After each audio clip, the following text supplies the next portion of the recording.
오늘 이 시간에 우리에게 주신 하나님의 거룩한 말씀은 호세아 3장 1절에서 3절까지 말씀입니다. 구약성경 1259면쯤에 있습니다. 호세아 3장 1절에서 3절까지 말씀입니다. 여호와께서 내게 이르시되 이스라엘 자손이 다른 신을 섬기고 건포도 과자를 즐길지라도 여호와가 그들을 사랑하나니 너는 또 가서 타인의 사랑을 받아 음녀가 된 그 여자를 사랑하라 하시기로 내가 은 15개와 보리 한 호멜 반으로 나를 위하여 그를 사고 그에게 이르기를 너는 많은 날 동안 나와 함께 지내고 음행하지 말며 다른 남자를 따르지 말라. 나도 내게 그리하리라 하였노라. 아멘. 호세아의 말씀의 배경은 열왕기하 14장 23절 말씀을 배경으로 하고 있습니다. 호세아 시대 그리고 열왕기하 14장 23절의 시기는 주전 8세기입니다. 주전 8세기에 활동한 왕은 바로 여로보암 왕 2세 시대라는 것입니다. 이 시대 여로보암 왕으로부터 시작해서 그 이전까지 이스라엘 백성들의 신앙의 상태는 어떠하였고 이스라엘 백성들의 정치적 상황은 어떠하였는지를 살펴보아야만이 오늘 호세아 말씀을 정확하게 파악할 수 있다라는 것입니다. 여로보암 왕 시대부터 그 이전까지 이스라엘 백성들의 신앙의 상태는 이스라엘 백성들은 모두 하나님을 떠났다라는 것입니다. 하나님을 떠나고 바알을 숭상하며 삶을 살아갔죠. 바알을 숭상했기 때문에 하나님의 말씀은 필요 없었다라는 것입니다. 각자 도생, 자기의 소견에 옳은 대로 삶을 살아갔던 시대가 바로 그 시대였다라는 것입니다. 이러한 시대에 이스라엘 나라의 정치적 상황은 어떠했을까요? 아람 나라로부터 수도 없이 침략을 받게 되었습니다. 아람 나라부터 심한 침략을 받아서 성경의 열왕기하 14장 26절의 말씀에 보면 심한 고난을 당했다라고 성경은 말씀하고 있습니다. 심한 학대를 당했다라고 말을 하죠. 그래서 매인자도 없고 노인자도 없이 자유인이나 노예나 모든 사람 할 것 없이 고통 가운데 속에 삶을 살아갔다. 그것을 한마디로 뭐라고 말하면 이스라엘에 도울 자가 없다 이렇게 말을 했다는 것입니다. 도울 자가 없을 그때에 모두 하나님을 떠나고 바알을 숭상했던 이 시대에 살아계신 하나님께서는 주전 8세기 여로보암 왕 2세를 통해서 하나님은 이스라엘 백성들을 구원해 주시는 것을 볼 수 있습니다. 이스라엘 백성들이 무엇을 잘해서 이스라엘 백성들이 다른 나라들보다 탁월해서 이스라엘 백성들이 정말로 선한 삶을 살아갔기 때문에 구원해 준 것이 아니었다라는 것입니다. 그것은 하나님의 전적 은혜였다라는 것이죠. 하나님이 여로보암 왕 2세를 통해서 이스라엘 백성들을 구원하는데 이 구원에는 세 가지 구원이 적혀 있습니다. 그 첫 번째 구원은 무엇이었냐면 이스라엘 백성들이 아람 나라로부터 고통당하고 있었기 때문에 아람 나라로부터 벗어나는 독립된 하나님의 구원을 받게 된다라는 것이죠. 그 지긋지긋한 아람 나라로부터 이제 벗어나게 되었다라는 것입니다. 두 번째 구원은 아람 나라로부터 잃어버렸던 그 모든 땅을 하나님은 회복하게 해주시죠. 이것이 두 번째 구원입니다. 세 번째 구원은 무엇이겠습니까? 수많은 침략 속에서 이스라엘 나라는 양식이 고갈라고 가난으로 삶을 살아가게 되었죠. 그 가난 속에 살아계신 하나님께서는 여로보암 왕 2세. 여로보암 왕 2세가 탁월한 것은 무엇이냐면 경제적으로 부흥시키는 것이 탁월했다라는 것입니다. 하나님은 가장 힘든 그 시기에 여로보암 왕 2세를 통해서 하나님께서는 북이스라엘이 이전에 없었던 가장 큰 물질적인 경제적 부흥을 가져다 주는 것을 볼 수 있습니다. 이 물질적인 부분이 바로 세 번째 구원이었다라는 것이죠. 이와 같은 하나님의 은혜를 받았다라면, 이와 같은 하나님의 은혜를 누리고 있다라면 여러분은 어떠한 생각을 가지고 어떠한 마음을 가지고 삶을 살아가는 것이 정상적일까요? 하나님의 백성으로서 하나님 아버지 앞에 어떻게 하는 것이 도리이겠습니까? 정세적으로 독립하고 땅을 회복하고 물질적으로 큰 은혜를 받아 구원함을 받았다면 살아계신 하나님의 그 은혜를 기억하면서 하루하루 인생의 삶의 자리 가운데 속에 주님을 나타내고 하나님 아버지 앞에 감사하며 인생의 삶을 살아가는 것이 마땅히 하나님의 백성으로서의 도리가 아니겠습니까? 그러나 이스라엘 백성들은 이 모든 세 가지의 구원의 은혜를 잊어버리고 하나님을 떠나고 말았다라는 것이죠. 이 하나님의 은혜를 떠나버리고 이러한 가운데에 살아계신 하나님께서는 이스라엘 백성들, 하나님의 사랑이 무엇인지, 하나님을 잊어버렸던 하나님이 어떠한 분이시는지를 알게 하고 깨닫게 하기 위해서 하나님은 호세아 선지자를 찾아갑니다. 호세아 1장 2절 말씀에 하나님은 호세아 선지자를 찾아가서 이렇게 말씀합니다. 호세아야, 너는 지금 음란한 여자를 만나라. 음란한 여자를 만나서 그와 결혼해라. 그와 결혼하고 너는 자녀를 낳아 삶을 살아가라. 호세아 선지자는 하나님의 말씀에 순종하여 음란한 여자를 만나 그와 결혼을 하고 3명의 자녀를 낳게 되죠.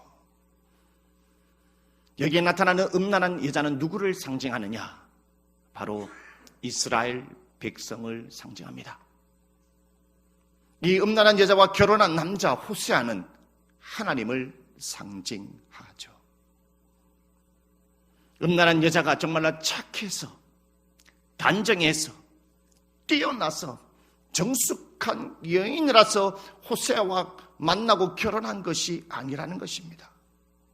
그처럼 이스라엘 백성들이 전 세계의 백성들 가운데 속에 가장 뛰어나고 엘리트고 성품이 정직하고 성실하고 근면 착하고 정말 하나님의 모든 기준으로 살펴봤을 때 완벽했기 때문에 이스라엘 백성들을 하나님의 백성으로 하나님의 거룩한 신부로 삼은 것이 아니라는 것을 호세아의 선지자를 통해서 하나님이 말씀하고 있다. 여러분, 이 마음을 우리는 하나님의 이 마음을 우리는 이해할 필요가 있습니다. 저와 여러분도 마찬가지입니다. 오늘 우리가 이 자리에 하나님의 백성으로서의 하나님의 아들과 하나님의 딸로서 우리가 이 자리에 있다는 것은 무엇이 거룩하여서 우리가 이 자리에 있는 것이 아니라는 것입니다. 호세아 선지자는 그 여인과 만나 결혼하여 3명의 자녀를 놓고 잘 살아갔죠. 그런데 웬일입니까? 어느 날 이 여인이 남편을 버리고 3명의 자녀를 버리고 다른 남자를 만나 도망가 버렸어요. 한마디로 바람을 피웠다라는 것이죠. 지금도 한 남자가 3명의 아이를 키우기가 결코 쉽지 않습니다. 돈도 벌어야 되고 자녀 3명도 건사해야 되죠.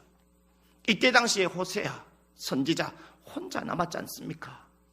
밥도 해야 되고 빨래도 해야 되고 돈도 벌어가지고 이 3명의 아이를 키워내는데요, 얼마나 힘들겠습니까? 그 여자가 얼마나 원망스럽겠습니까? 떠났는데요.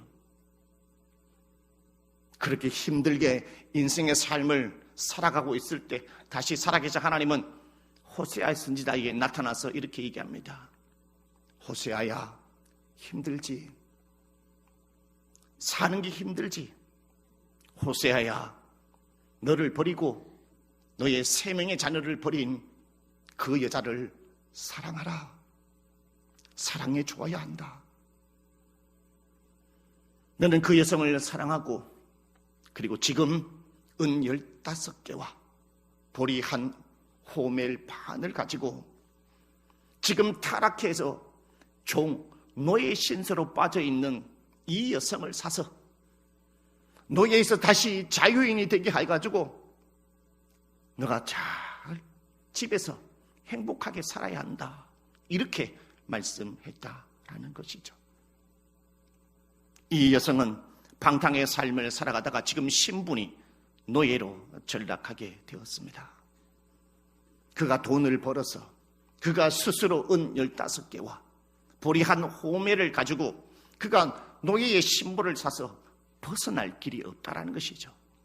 혼자 힘으로 도저히 그것은 벗어날 수 없다라는 것입니다. 이것이 바로 은혜라는 것입니다. 이 여성 스스로가 노예에서 벗어날 수 없는데 호세아가 은 15개 그리고 보리 한 호멜을 가지고 이 여성을 그 주인에게 사서 노예로부터 해방시켜 준 이것이 하나님의 은혜라는 것입니다. 저와 여러분도 그 은혜를 하나님 앞에 받지 않았습니까? 로마서 3장 23절 말씀에 모든 사람이 죄를 범하였으며 하나님의 영광에 이르지 못하더니라고 말씀하고 있습니다. 모든 사람이 죄를 범했다는 것은 이 세상에 태어나는 모든 사람이 죄인이라는 것입니다. 모든 사람이 죄인이기 때문에 스스로 하나님의 품에 안길 수 없다. 스스로 천국에 갈 수 없다라는 것이죠. 우리 스스로 천국에 갈 수 없는데 우리 스스로의 죄의 노예로부터 벗어날 수 없는데 예수 그리스도가 이 세상에 오셔서 십자가에 자신의 생명의 값을 지불하시고 핏값을 지불하시고로 말미암아 우리를 죄의 노예로부터 사셨다는 것입니다. 죄의 노예로부터 사서 우리가 하나님의 아들과 하나님의 딸이 되었기 때문에 오늘 이 자리에 있다는 것을 여러분 감사하시기를 바라겠습니다. 이것이 바로 은혜라는 것입니다. 여러분, 우리는 하나님의 은혜를 받아 오늘 이 자리에 있다라는 것이죠. 은혜를 받았다면 우리는 어떠한 삶을 살아가야 하겠습니까? 하나님은 이렇게 이야기합니다. 이것이 나의 사랑이다. 호세아야, 나의 사랑이 뭔지 아니? 네가 경험한 그것이 나의 사랑이다. 이스라엘 백성들아, 나의 사랑이 무엇인지 아니? 오늘 호세아 선지자가 이 음란한 여인과 만나서 그렇게 행했던 모든 것이 나 아버지 하나님의 사랑이다.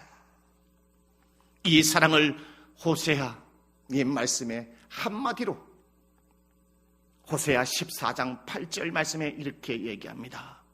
나는 푸른 잣나무 같은 하나님이다. 이스라엘 백성들아, 나는 푸른 잣나무 같은 하나님이다.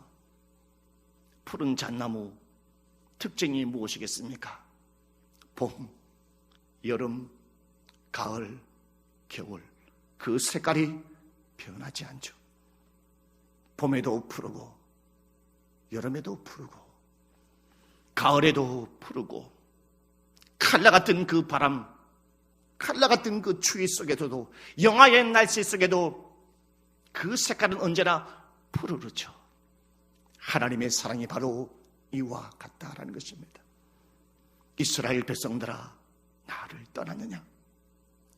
내가 너희들을 푸른 잣나무같이 사랑한다. 나의 사랑은 변하지 아니하고 언제나 너희들을 바라보고 너희들을 사랑하고 있으니 여호와를 힘써라. 사랑의 하나님을 알아 나에게 돌아오라. 할렐루야. 2024년도 여러분 하나님을 떠난 것이 있습니까? 푸른 잣나무같이 변하지 않는 하나님의 사랑이 오늘 여러분을 바라보고 있으니 2025년도에는 푸른 잣나무 같은 하나님을 사랑하여 그분만을 바라보면서 삶을 살아가시는 여러분이 되시기를 주님의 이름으로 축복합니다. 할렐루야. 살아계신 하나님, 이 호세아의 선지자를 통해서 하나님은 이스라엘 백성들에게 나는 푸른 잣나무 같은 하나님이라는 것을 가르쳐 주었습니다. 하나님은 또한 이 시대에 이스라엘 백성들을 깨닫게 하기 위해서 하나님은 아모스 선지자를 찾아갑니다. 아모스의 말씀은 구약 1275년쯤에 있죠. 아모스 선지자, 이 시대가 배경이 되는 것도 열왕기하 14장 23절 이하의 말씀을 배경으로 하고 있죠. 아모스 선지자가 살았던 그 시대에도 바로 여로보암 왕 2세 시대였다라는 것입니다. 호세아 선지자와 아모스 선지자는 같은 시대의 선지자였다라는 것이죠. 하나님은 여로보암 왕을 통해서 이스라엘 백성들이 그 이전에 누려보지 못한 가장 경제적으로 부흥하고 물질의 부흥을 누릴 수 있는 큰 복을 이스라엘 백성들에게 부어주셨습니다. 여러분, 이처럼 하나님의 물질적인 큰 은혜를 받았다면 어떻게 인생의 삶을 살아가는 것이 하나님의 백성으로서 예배자로서의 바른 것이겠습니까? 그것은 바로 물질의 주인이신 하나님, 복의 근원이신 하나님, 내게 물질의 복을 주시고 우리의 민족에, 우리의 공동체에, 우리의 가정에 물질을 주신 하나님을 더 찾고 더 바라보고 물질의 주인이신 하나님을 더 인정하며 하나님을 나타내는 삶을 살아가야 되는데, 이스라엘 백성들은 물질의 주인이신 하나님을 바라보지 아니하냐고 물질만을 바라보고 타락의 길로 걸어가게 됐다는 것입니다. 두 번째로 하나님은 여로보암 2세 왕을 통해서 이스라엘 백성들에게 물질을 준 이유는 무엇이냐? 그 물질을 받은 사람이 그 본인도 누리고 그 가정도 그 물질을 통해서 누리고 그 가정만, 나 자신만 그 복을 누릴 것이 아니라 그 물질을 가지고 넘어진 자를 세우고 가난한 자들을 세우고 그 물질을 이용해서 공동체를 세우고 하나님의 예배자를 세우고 하나님의 민족을 위해서 세우는 데에 그 물질을 올바르게 사용하도록 원하셨다라는 것입니다. 그런데 이스라엘 백성들은 하나님이 주신 그 물질로 하나님을 나타내지 못하고 한 영혼을 살리는데 그 물질을 사용하지 아니하고 한 사람을 세우는데 살리지 아니하고 공동체를 살리는데 민족을 살리는데 그 물질을 사용하지 아니하고 타락해버렸다는 것이죠. 이 상황을 가장 잘 설명한 말씀이 아모스 2장 8절에 나타납니다. 전당 잡은 옷 위에 누웠더라. 아모스 2장 8절에 전당 잡은 옷 위에 누웠더라. 팔레스타인은 저녁에 굉장히 온도가 떨어졌기 때문에 춥습니다. 그냥 저녁에 아무것도 덮지 않고 자게 되면 얼어 죽을 수 있죠. 그래서 살아계신 하나님께서는 구약의 율법으로 명한 것이 있습니다. 가난한 자가 이 겉옷에 대하여 전당 잡히게 되면 해가 지기 전에 반드시 이 겉옷을 돌려주라라고 말씀하셨습니다. 팔레스타인의 이 겉옷은 낮에는 겉옷을 입고 다니지만은 가난한 자들은 밤이 되면 이 겉옷을 이불로 덮고 잔다라는 것이죠. 가난한 사람들에게 이 겉옷은 생명과도 같은 것입니다. 저녁에 만약에 이 겉옷을 이불로 덮지 아니하고 자게 된다라면 이 가난한 사람, 이 영혼은 얼어 죽고 만다라는 것이죠. 그래서 살아계신 하나님은 율법적으로 전당 잡은 옷이 있다라면 해가 지기 전에 반드시 이 겉옷을 돌려주라 말씀했습니다. 하나님은 이스라엘 백성들에게 부유한 사람들에게 많은 물질의 복을 허락해 주셨습니다. 그 하나님의 은혜에 만족하지 아니하고 물질에 욕심을 내고 더 욕심이 내어서 가난한 자가 가지고 있던 이 겉옷마저 빼앗아 자기 자신이 취했다는 것을 하나님은 아모스 선지자를 통해서 크게 책망하는 것을 볼 수 있다라는 것이죠. 철새들이 따뜻한 지방에서 삶을 살아가게 되었죠. 그런데 점점 날씨가 기온이 떨어져 추위가 다가오고 있었습니다. 이 철새들은 살기 위해서 따뜻한 지방으로 날아가게 되었죠. 많은 시간을 비행한 결과 이 철새들은 힘겨워 더 이상 날아갈 수가 없는 상황 속에 있었습니다. 한참을 날아가면서 몸을 회복할 수 있는 한 장소를 발견하며 거기에 안착하여 철새들은 하나씩 하나씩 먹이를 먹으며 몸을 기력을 회복하여 있습니다. 많은 시간이 흐르면서 철새들이 그 모든 기력을 회복하고 난 다음에 철새들은 자기 자신이 처음 방향을 잡았던 그 좌표를 찍고 다시 그 방향으로 한 마리씩 한 마리씩 철새들은 날아가기 시작했습니다. 모든 철새가 자기가 찍었던 그 좌표대로 다 날아가는 그 방향 속에 있었을 그때에 한 마리 철새만이 떠나지 아니하고 그곳에 남아 있었습니다. 마지막 남은 이 철새는 그렇게 생각했죠. 이렇게 좋은 날씨, 이렇게 많은 먹잇감들이 있는 이곳을 버리고 왜 지금 빨리 떠날까? 더 많이 먹을 수 있는데 이 철새들은, 마지막 남은 이 철새는 더 많은 먹잇감을 먹고 하루, 한 달, 두 달 시간이 지나게 되었습니다. 이 철새는 두 달이 지나고 난 이후에 이제 내가 가야 할 좌표를 방향을 하여 날아가야 되겠다라는 생각을 가지게 되죠. 그런데 여러분, 웬일입니까? 한 달, 두 달 동안에 먹이를 너무 많이 먹은 나머지 몸이 무거워져 잘 날아갈 수 없게 되었다는 것이죠. 몸이 비대해져서 이 철새는 자기가 좌표를 찍은 그 방향대로 더 이상 날아갈 수 없었습니다. 날아갈 수 없게 되어 그만 겨울이 찾아와 이 철새는 얼어 죽고 말았습니다. 오늘 이 모습이 오늘 이스라엘 백성들의 모습이 아닙니까? 오늘 21세기를 삶을 살아가는 오늘 2025년도 1월 5일 오늘 이 시대의 삶을 살아가는 오늘 그리스도인들의 모습이 오늘 이 모습이 아니겠습니까? 오늘 저와 여러분에게 하나님 큰 복을 주셨습니다. 6.25 전쟁 이후로 이렇게 크게 경제적으로 부흥하고 군사력의 세계에 치리고 경제적으로 10위권 안에 드는 이 나라에 하나님은 엄청난 큰 복을 주셨습니다. 제가 국민학교에 다닐 때에 선생님이 얘기했습니다. 여러분, 앞으로 여러분의 시대에 생수를 사 먹을 때가, 생수를 사 먹는 때가 올 것입니다. 그리고 여러분의 가정마다 자고용이 한 대 있을 것입니다. 그때 선생님이 그 말을 했을 때 저는 그렇게 생각했어요. 선생님, 웃기는 소리 하지 마십시오. 지금은 촌에 막 물이 막 남아도고 있는데 막 도랑에 가도 막 물이 넘쳐나는데, 도랑 가도 물 넘쳐나는데 무슨 생수를 사 먹어요? 무슨 자가용이 있습니까? 우리 집엔 지금 경운기 한 대도 없는데요.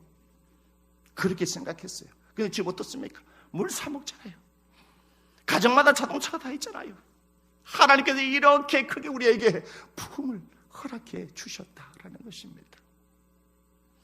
그렇지만 그 물질의 복을 주신 살아계신 하나님, 물질의 주인 되신 살아계신 하나님을 우리가 잊어버리고 인생의 삶을 살아가고 있지는 않습니까? 그리고 그 물질을 살아계신 하나님을 나타내고 주님의 복음을 전하고 한 사람을 일으키고 한 사람을 세우고 공동체를 세우고 교회를 일으켜 세우고 하나님 나라의 확장을 위하여 우리가 올바르게 그 물질을 사용하고 있는지를 우리가 살펴볼 필요가 있다라는 것입니다. 도동조항의 성도 여러분, 우리가 살아계신 하나님이 어떠한 분인지를 알 때에 우리는 신앙생활을 잘 할 수 있습니다. 오늘 성경의 본문의 말씀을 통해서 하나님은 두 가지를 말씀합니다. 나는 푸른 잣나무와 같은 하나님이다. 나는 변하지 아니하는 하나님이다. 내가 너희들을 사랑하노라. 내가 변하지 않는 푸른 잣나무 같은 하나님이니 나를 바라보고 내게로 돌아오라. 그리하면 내가 대환영하고 너를 안아줄 것이니라. 할렐루야. 여러분, 2025년도에 푸른 잣나무 같은 하나님 앞에 품에 안기시는 여러분이 되시기를 바라겠습니다. 두 번째로 여러분, 하나님은 바로 물질의 주인이라는 것을 저와 여러분에 말씀하고 있습니다. 2024년도에 물질의 주인 되신 하나님을 바라보지 못하고 오히려 주객이 전도되어 세상만을 바라보며 물질만을 바라보며 이삭을 삶을 살아오지는 않았습니까? 2025년에는 나의 물질의 주인 대신 살아계신 하나님을 바라보면서 하나님이 주신 그 복을 누리며 삶을 살아가시는 저와 여러분이 되시기를 주님의 이름으로 축복합니다. 할렐루야. 기도드리겠습니다. 살아계신 걸어가신 하나님